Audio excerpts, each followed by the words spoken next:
Hello दोस्तों, मैं बिरजू कुमार आप सभी लोगों को आपके अपना YouTube channel MLT study point में स्वागत करता हूं। दोस्तों, आज मैं फिर आप लोगों के लिए 10 मैथ के इम्पोर्टेंट क्वेश्चन लाए हैं जो सभी एग्जाम की दृष्टि से काफ़ी महत्वपूर्ण है। तो चलिए दोस्तों, वीडियो स्टार्ट करते हैं। पहला क्वेश्चन आपका, एक त्रिभुज के कोणों का अनुपात 2:4:3 है। त्रिभुज किस प्रकार के हैं? तो देखिए दोस्तों, आप लोग को तो मालूम होगा त्रिभुज के जो तीनों कोणों का योग जो होता है वो 180 डिग्री होता है। त्रिभुज के तीनों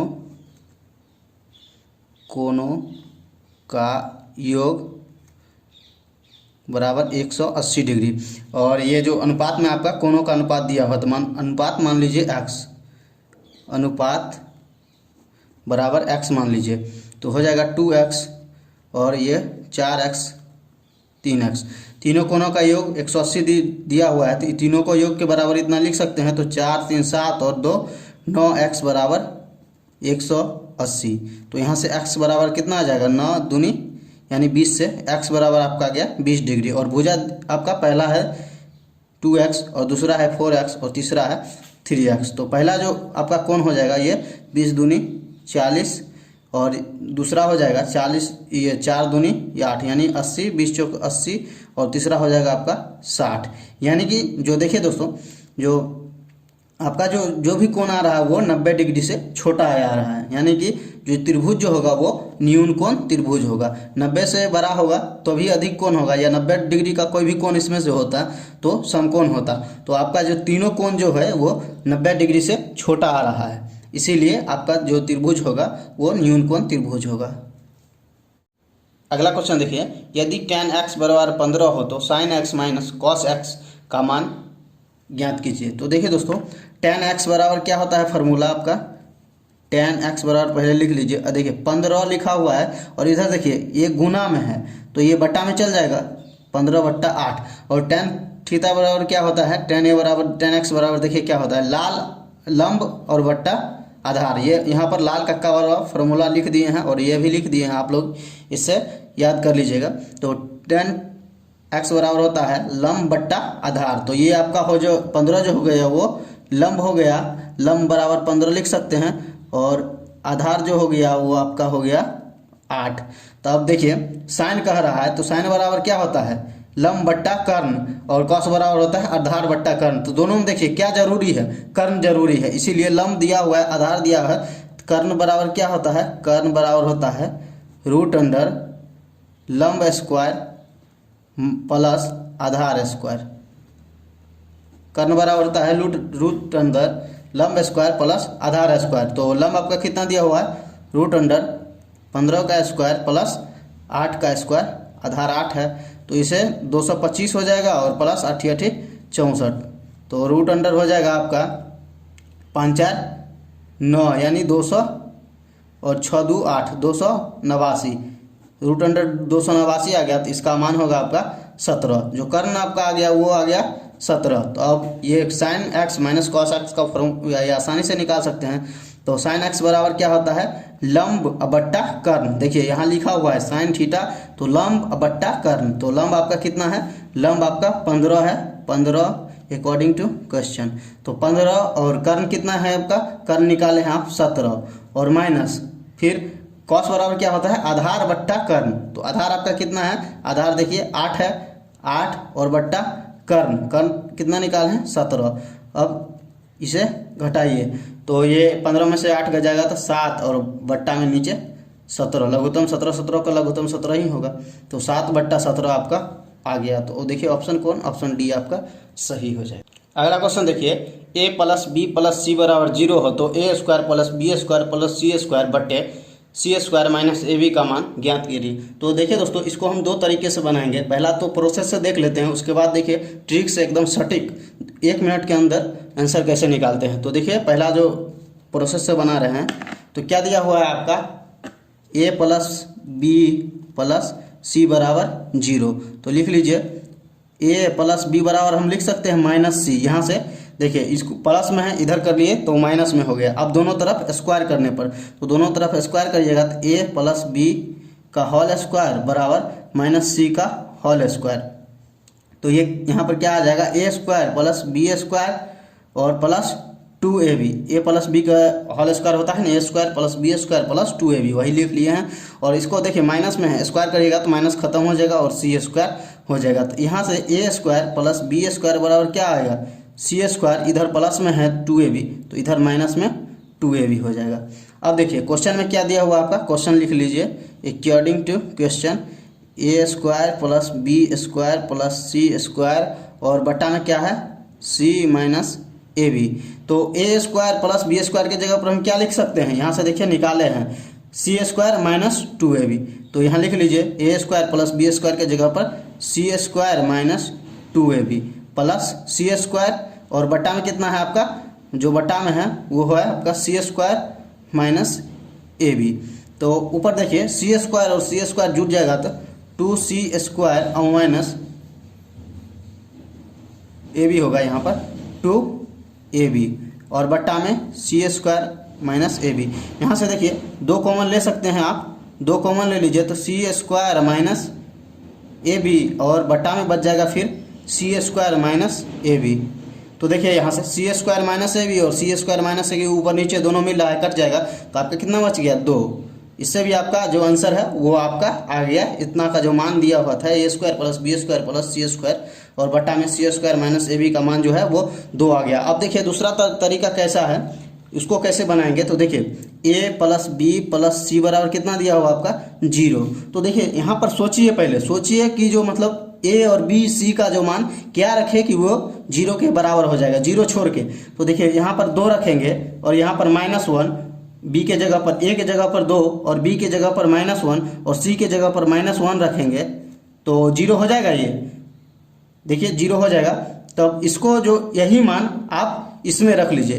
तो देखिए अभी रख के बनाते हैं, देखिए तो ए स्क्वायर के जगह पर रखिए 2 रखिए तो 2 दूनी 4 हो जाएगा, प्लस बी स्क्वायर के जगह पर -1 रखिएगा, स्क्वायर करिएगा तो 1 हो जाएगा और प्लस ये सी स्क्वायर की जगह पर -1 है तो -1 का स्क्वायर करिएगा तो 1 हो जाएगा। बट्टा में देखिए सी स्क्वायर, तो सी स्क्वायर की जगह पर क्या है -1 है सी की जगह पर, तो स्क्वायर करिएगा तो 1 हो जाएगा। ये देखिए माइनस में है और यहाँ पर ए भी कह रहा है तो ए का मान कितना है 2 और बी का मान कितना है आपका -1।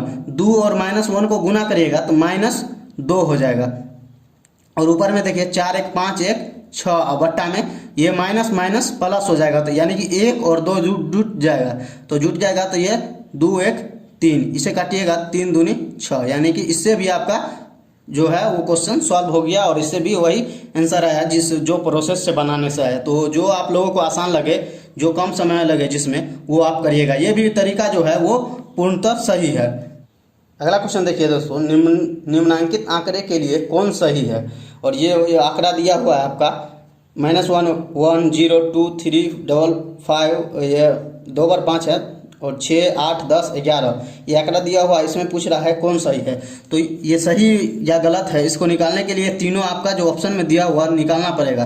तो पहले समांतर माध्य निकाल लीजिए। तो समांतर माध्य बराबर क्या होता है, देखिए बगल में हम लिख दिए हैं, समांतर माध्य बराबर कुल चरों का योग यानी कि इसका जोड़। तो इसको जोड़िएगा तो आपका 50 आ जाएगा, 50 और बट्टा कुल चरों की संख्या, और कुल चरों की संख्या जो है 1 2 3 4 5 6 7 8 9 10 11, तो 11 है। तो समांतर माध्य 50 बट्टा 11। और देखिए बहुलक बराबर क्या होता है, सर्वाधिक बारंबारता वाला चरमान। तो सर्वाधिक बारंबारता वाला चरमान देखिए 5 2 बार आया है, सिर्फ 5 ही है जो 2 बार आया है। तो बहुलक बराबर आपका हो जाएगा, बहुलक बराबर हो जाएगा आपका 5। अब देखिए तीसरा क्या निकालना है, ऑप्शन में तीसरा क्या दिया हुआ है आपका माध्यिका भी निकालना होगा। और देखिए ये जो चरमान है यानी कुल चरों की जो संख्या है वो आपका 11 को चर है, इसीलिए माध्यिका बराबर क्या फॉर्मूला लगाएंगे, यदि n बराबर विषम संख्या हो, 11 तो विषम संख्या है तो माध्यिका बराबर लगाएंगे आप n प्लस 1/2वां चरमान। अगर सम संख्या रहता तो ये फॉर्मूला लगाते n/2वां एवं n प्लस 1/2वें चरमान का माध्य, लेकिन यह यहाँ पर देखिए विषम संख्या है तो n प्लस 1/2वां चरमान लगाएंगे। तो n कितना है, n आपका 11वां है, 11 प्लस 1 और बट्टा में 2, यानी कि 11 1 12 बट्टा 2 करिएगा तो यानी छठा चरमान, छठावां चरमान। तो देखिए दोस्तों, इसको जो है बढ़ते क्रम में सजाना पड़ेगा मान निकालने के लिए। तो देखिए यहाँ तक तो आपका बढ़ते क्रम में दिया हुआ है, लेकिन यहाँ -1 है, फिर 0 होगा, फिर 1 होगा। तो यहाँ से देखिए अब छठवां क्रम कौन है, 1 2 3 4 5, और छठवां जो है वो आपका आ गया 5। तो यानी माध्यिका बराबर आपका आ गया 5। तो अब देखिए इसमें कौन वेरीफाई कर रहा है, तो बहुलक बराबर माध्यिका, ऑप्शन सी आपका सही है। और बाकी सभी जो समांतर माध्य बराबर बहुलक नहीं है, ये तो नहीं होगा। समांतर माध्य बराबर बहुलक नहीं है और माध्यिका भी नहीं है। और समांतर माध्य कितना आएगा, 50/11 है, लेकिन ऑप्शन डी में दिया हुआ 5। तो इसी तरह आपका बी सी जो ऑप्शन है, बहुलक बराबर माध्यिका, यानी इसका बहुलक भी 5 आया और माध्यिका भी 5 आया, तो ऑप्शन सी आपका सही हो जाएगा। अगला क्वेश्चन देखिए, एक समद्विबाहु त्रिभुज के दो भुजाओं की लंबाई 7 cm और 15 cm है, तो इसकी परिमिति क्या होगी। तो देखिए दोस्तों, पहले इसके लिए हम एक नोट लिखे हैं, जो आप लोग पढ़ लीजिए तो आसानी होगी, बहुत ही आसानी होगी, और कन्फ्यूज भी कभी नहीं होगा। देखिए किसी भी त्रिभुज की जो दो छोटी भुजा का योग हमेशा सबसे बड़ी भुजा का जो होता है वो उससे बड़ी होती है। यानी कि 3 गो भुजा है और उसमें से 2 छोटी भुजा रहेगी, उसको जोड़िएगा, और सबसे बड़ी भुजा रहेगी, उससे वो हमेशा वो दोनों छोटी भुजा का योग जो होता है वो बड़ा होता है। तो इसमें भी देखिए, अगर हम ये क्या कह रहा है, समद्विबाहु त्रिभुज की दो भुजाओं की लंबाई, तो समद्विबाहु त्रिभुज की 7 cm और 15 cm, यानी कि दो भुजा होगा, या तो वो 7 cm होगा या 15 cm होगा। तो इसमें लोग कन्फ्यूज हो जाते हैं। जैसे देखिए, ये यहाँ 7 दे दिए और इसको 15 मान लिए, और इसका परिमाप 7 दूनी 14 और ये 15, यानी कि 29 मार देंगे, लेकिन ये गलत है। देखिए यहाँ पर 7 7 14, ये त्रिभुज का निर्माण होगा ही नहीं। 7 7 14 हो गया, लेकिन ये सबसे बड़ी भुजा जो है वो 15 है, इससे ये बड़ा होना चाहिए, तभी त्रिभुज का निर्माण हो सकता है। तो ये त्रिभुज बनेगा ही नहीं। तो यानी कि इसका जो परिमाप कहेगा, तो वो जो होगा वो बराबर वाली जो भुजा होगी, समद्विबाहु त्रिभुज है, तो बराबर वाली जो भुजा होगी वो 15 15 होगी और ये 7 होगी। तो देखिए अब आपका जो 15 15 30 और ये 7 37, ऑप्शन ये आपका सही हो जाएगा। अगला क्वेश्चन देखिए, एक निश्चित धन को निश्चित समय के लिए जमा किया जाता है और 10% एसआई की दर से वह धन 400 रुपये हो जाता है, परंतु 4% की दर से वह धन 200 रुपया हो जाता है, तो समय ज्ञात कीजिए। यानी कि कह रहा है कि जो 10% की दर से ये 400 हो जाता है और समय दिया नहीं है, और 4% की दर से 200 हो जाता है। क्या हो जाता है, ये जो धन हो जाता है यानी मिश्र धन हो जाता है 400। ये नहीं कह रहा है कि साधारण ब्याज 400 हो जाता है, तो उस तरह से बनाएगा तो ये गलत हो जाएगा। तो मिश्र धन आपका दिया हुआ वो 400 दिया है, तो मिश्र धन बराबर क्या होता है, पहले ये तो क्लियर कर लेते हैं। मिश्र धन बराबर मूलधन प्लस ब्याज, मूलधन प्लस ब्याज। तो मान लीजिए मूलधन हम इसमें मान लेते हैं, मूलधन दिया नहीं है, तो मान लीजिए मूलधन इक्वल टू पी। तो मिश्रधन बराबर आपका क्या हो जाए, मिश्रधन आपका कितना दिया हुआ है, पहला का जो मिश्रधन दिया होगा वो 400 है, 10% दर वाले को 400 मिश्रधन दिया हुआ, बराबर मूलधन क्या मानेंगे पी, और प्लस उसका जो ब्याज होगा, तो ब्याज बराबर क्या होता है, ऐसा है, यानी सिंपल इंटरेस्ट है। तो P into T into R बट्टा 100, P into T into R बट्टा 100।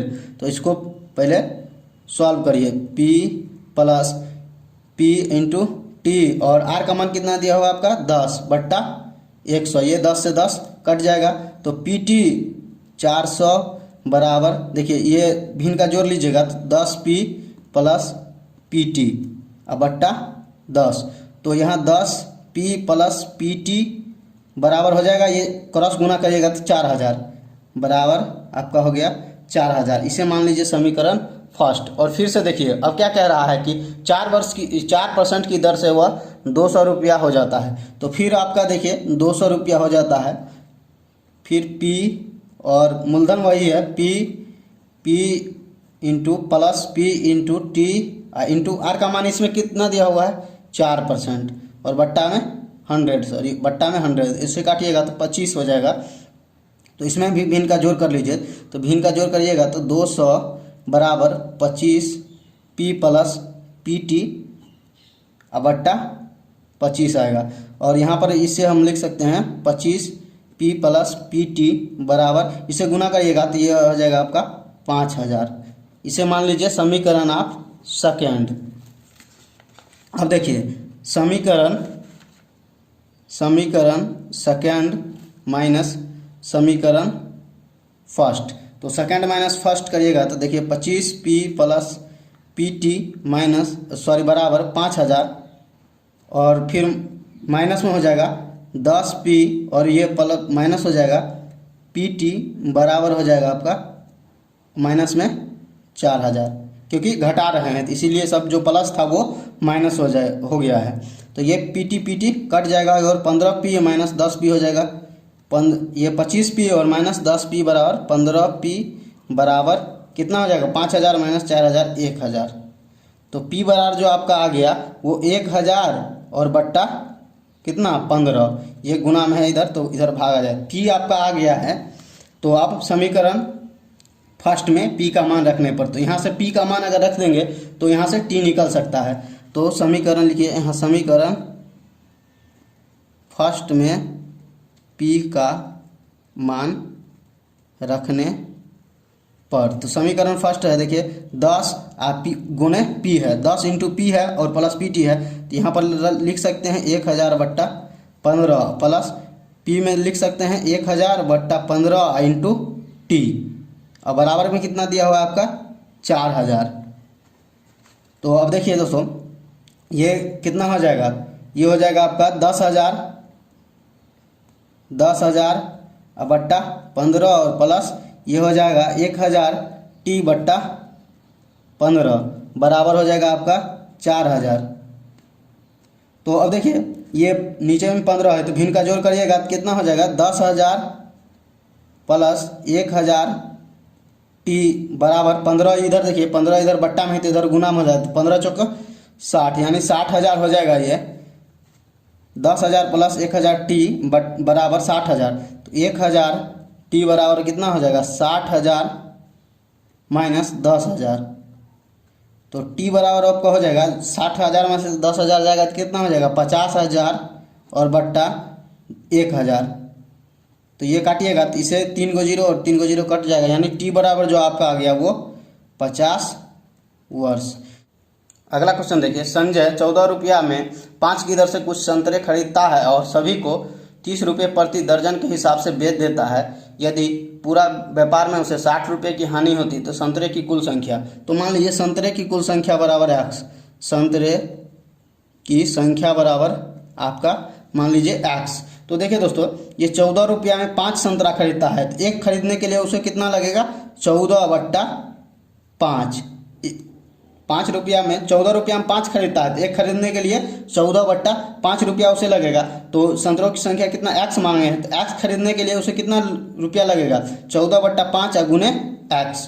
तो इसका जो क्रय मूल्य हो गया वो कितना हो गया, क्रय मूल्य हो गया वो आपका हो गया 14x बट्टा 5। अब देखिए क्या कर रहा है, बेचता कैसे है 30 रुपये प्रति दर्जन के हिसाब से बेच देता है, यानी कि 12 एक दर्जन में कितना होता है 12 को जो बेचता है वो 30 रुपया में बेचता है, 12 30 रुपया में बेचता है तो एगो कितना में बेचेगा 30 और बट्टा 12 यानी कि 4 तिया 12 और 10 तिया यानी 5 बट्टा 2 काटिएगा तो 5 बट्टा 2 यानी एक का जो विक्रय मूल्य हो गया वो 5 बट्टा 2 हो गया।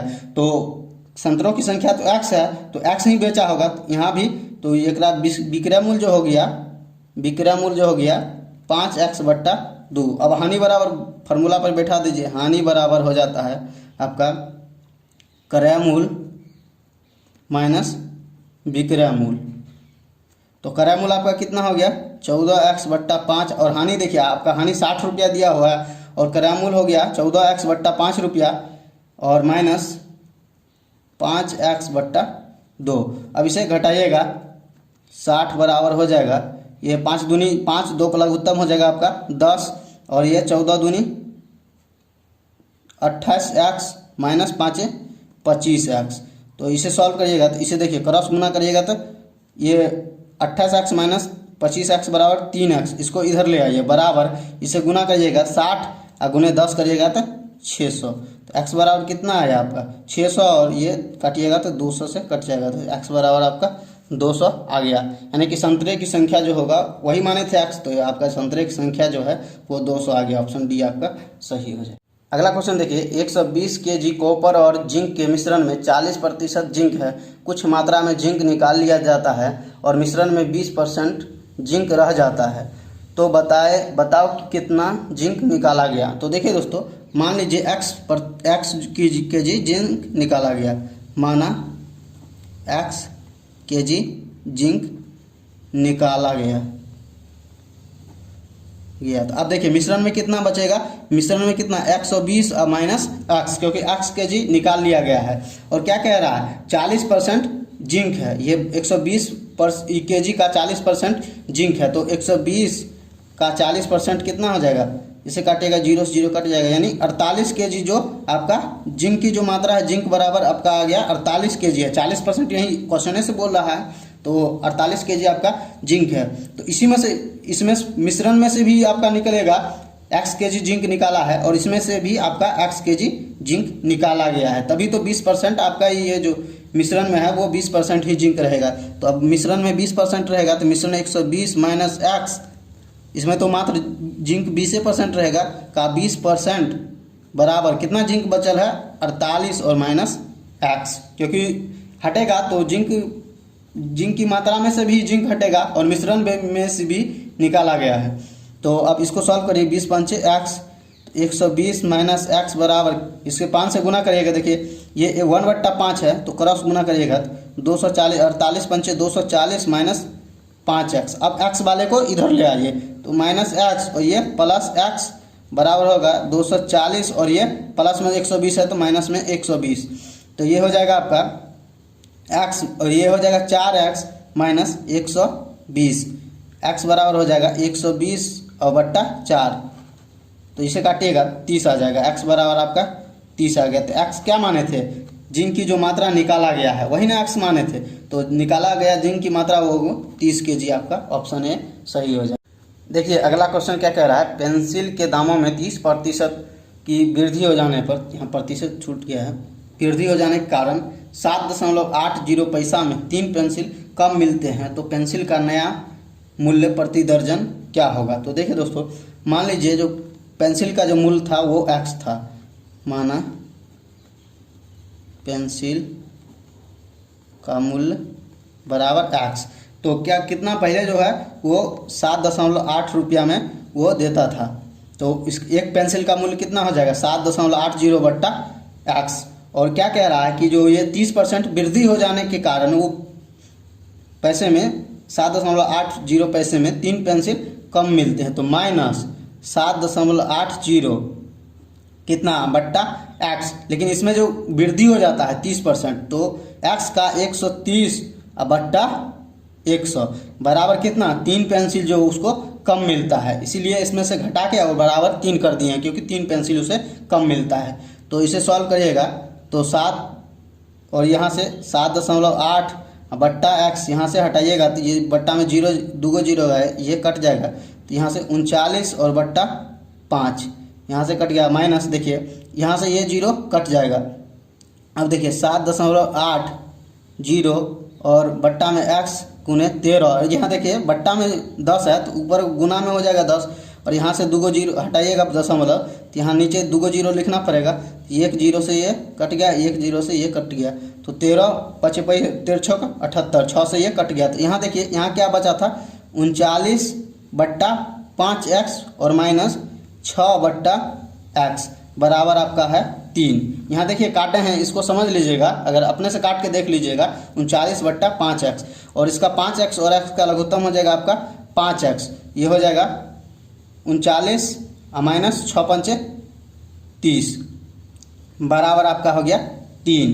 अब क्या कह रहा है, अब यहाँ से x का मान निकाल लीजिए, तो ये हो जाएगा 9 बराबर 5 तिया 15x, तो x वाला इधर ले आइए आप, 15x बराबर 9, तो x का मान कितना हो जाएगा 9 बट्टा 15, यानी 3 तिया 9 5 तिया 15, x बराबर जो हो गया वो आपका 3 बट्टा 5, यानी कि पेंसिल का जो एक पेंसिल का जो मूल्य है वो 3 बट्टा 5 पैसा है, 3 बट्टा 5 पैसा है। लेकिन क्या कह रहा है, पेंसिल का नया मूल्य प्रति दर्जन क्या है, तो नया मूल्य प्रति दर्जन निकालिए। पेंसिल का तो ये पुराना मूल्य है, मतलब जो पहले था वही मूल्य है 3 बट्टा 5, एक पेंसिल का निकला है, लेकिन क्या कह रहा है 1 दर्जन का, तो गुने 12 और गुने 130 बट्टा 100, क्योंकि 30% वृद्धि होता है। तो नया पेंसिल का जो मूल्य होगा वो पुराने से 130 बट्टा 100 होगा।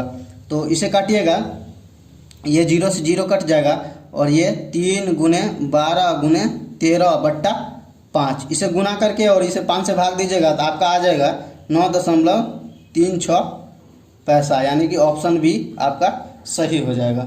अगला क्वेश्चन देखिए, रवि और कुमार एक परियोजना पर काम कर रहे हैं। रवि एक कंप्यूटर पर 32 पृष्ठों को टाइप करने के लिए 6 घंटे लेता है और कुमार 5 घंटे में 40 पृष्ठों को टाइप करने के लिए लेता है, तो वे कितना समय लेंगे दो अलग अलग कंप्यूटर पर एक साथ काम कर 110 पृष्ठों को टाइप करने में। तो देखिए दोस्तों, रवि कितना टाइम लेता है, 5 घंटा या 6 घंटा लेता है 32 पृष्ठ टाइप करने में। 6 घंटा लेता है 32 पृष्ठ टाइप करने, तो 1 घंटा में कितना करेगा, 32 और बट्टा 6 पृष्ठ 1 घंटा में करेगा। और क्या कहता है कुमार जो टोटल कितना 40 पृष्ठ 5 घंटा में करता है, तो 1 घंटा में कितना करेगा वो 40 और बट्टा 5 यानी कि 8, और इसे भी काट लीजिए 3 और बट्टा, ये हो जाएगा 3 और 16, 3 दूनी 6, 16 दूनी 32, यानी 16 बट्टा 3 इसका आ जाएगा। और इसका जो है वो 1 घंटा में दोनों द्वारा 1 घंटा में कितना करेगा, इतना पृष्ठ ये टाइप करेगा। तो देखिए दोस्तों, अब दोनों मिलाकर 1 घंटा में कितना टाइप करेगा, तो 16 दोनों मिलकर 16 बट्टा 3 और प्लस 8, तो 8 त्रिक 24 और 16, इसका बट्टा में 1 करिएगा, भिन्न के जोड़ करिएगा तो 8 त्रिक 24 हो जाएगा और 16, यानी कि 40 बट्टा 3 पृष्ठ टाइप करेगा 1 घंटा में। ये दोनों मिलकर 40 बट्टा 3 पृष्ठ टाइप करेगा, और करना कितना है आपका 110 पृष्ठ टाइप करना है। तो 110 बट्टा कितना हो जाएगा 40 बट्टा 3 पृष्ठ, 1 घंटा में कितना 40 बट्टा 3 पृष्ठ टाइप करता है, तो 110 पृष्ठ टाइप करने के लिए 110 और बट्टा 40 और बट्टा 3 इसको करना पड़ेगा। तो 110 और बट्टा में 40, और इधर देखिए इधर भाग में है 3 है यहाँ, तो ऊपर में गुना में हो जाएगा। और ये घंटा में टोटल है, इसको मिनट में बदलने के लिए आप 60 से गुना कर दीजिए। तो ये 4 से 4 कट गया, 11 तिया ये 15 से 15 कट गया, तो 11 तिया 33 और गुने 15, 33 और 15 गुना करिएगा तो 495 मिनट आपका आएगा, 495 मिनट, यानी कि 8 घंटा और 15 मिनट। उसे घंटा में बदलिएगा तो 8 घंटा 15 मिनट, यानी कि ऑप्शन सी आपका सही हो।